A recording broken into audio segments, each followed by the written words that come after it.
Ya, balik lagi di Bincang Bola bersama Tribun Bali. Ya, kita lanjut ya.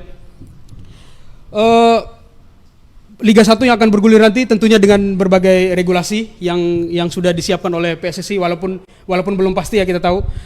Salah satunya adalah tim-tim harus menggunakan minimal 2 orang pemain timnas U19 karena memang kebutuhan untuk timnas U19 juga. Komentar Anda seperti apa, Bung?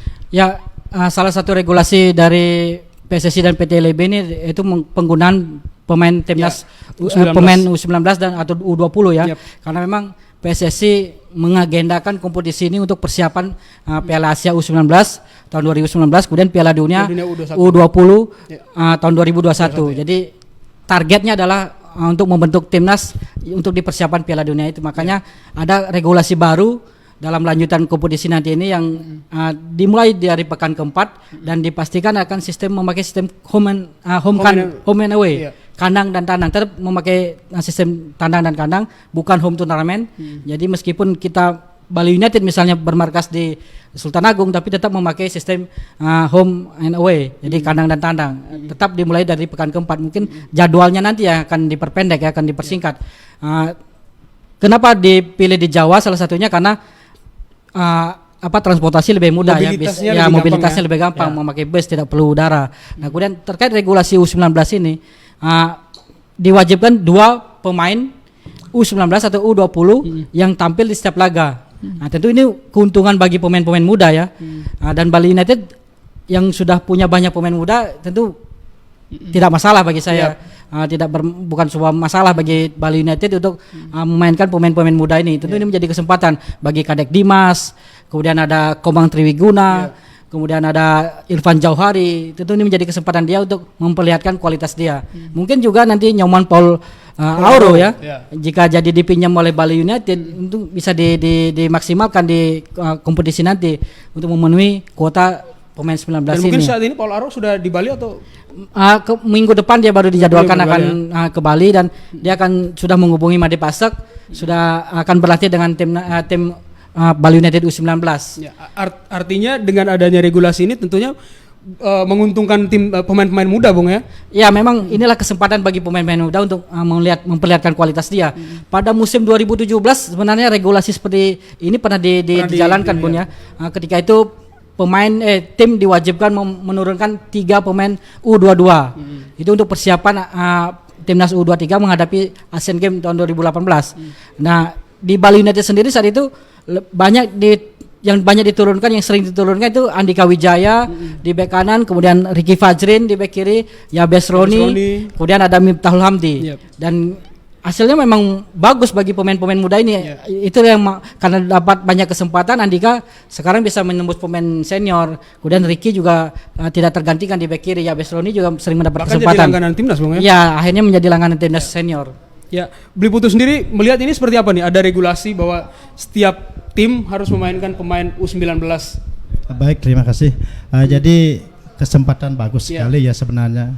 Seperti Bali United punya pemain-pemain muda ya. Jadi pemain-pemain muda yang bisa dikembangkan begitu oleh pelatih. Jadi pelatih sudah tahu mana pemain yang bagus, yang di umur sekian, umur 19 contohnya 20 bagus. Oh, ini bibit untuk masa depan sebenarnya Bali United sangat bagus sekali. Menurut Beli Putu sendiri kira-kira siapa nih yang Beli Putu tahu yang pemain U19 yang mungkin bisa diambil oleh Bali United senior gitu? Kalau yang saya tahu dari U19 ya sudah seperti Kadek Agung itu contohnya itu kan dari tim junior juga. Dulu dari tim junior ya, sekarang sudah masuk senior, sudah masuk itu Kadek Agung. Itu contohnya. Itu contohnya sudah bagus sekali. Ya. Ya, dan ini tim U19 Bali United tentunya kita tahu cukup baik, Bung ya.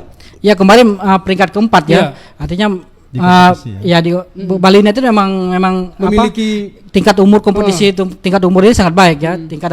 Kelompok tingkat umur ini sangat baik sehingga selalu munculkan pemain-pemain muda. Ini menjadi kesempatan bagi pemain-pemain muda ini. Tinggal bagaimana sekarang Coach Teko menentukan pemain starting 11 karena kita tahu di skuad senior sangat banyak pemain ya, pemain melimpah.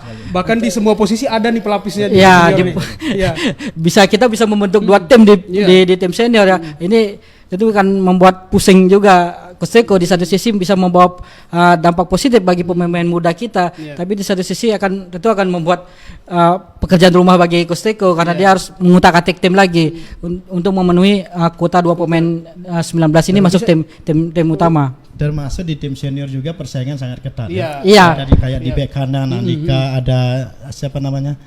Dia Sangga, ada Gavin Kwan. Makanya sekarang kan Teko pelatih itu sudah tahu, oh ini ini untuk kompetisi melawan klub yang lebih bagus mungkin ini dimainkan. Jadi tergantung formasi. Ya artinya pekerjaan rumah bagi Coach Teko untuk bagaimana memilih pemain mana yang tepat berada di tim utama saat artinya dengan masuknya 2 pemain junior ini U19 ini, Teko harus mengorbankan 2 pemain seniornya.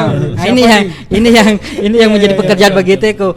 Bagaimana tim junior ini tetap masuk tapi kekuatan tim tetap solid. Ya, dan ini saya kurang tahu. Apakah berapa pemain U19 yang harus didaftarkan ke tim utama? Saat ini belum ada yang pasti ya berapa yang harus didaftarkan. Dan 2 kewajiban untuk memainkan 2 pertandingan itu belum fix ya. Itu baru wacana, baru dikabarkan seperti itu. Oke, Bung. Baca berita selengkapnya di www.tribunbali.com.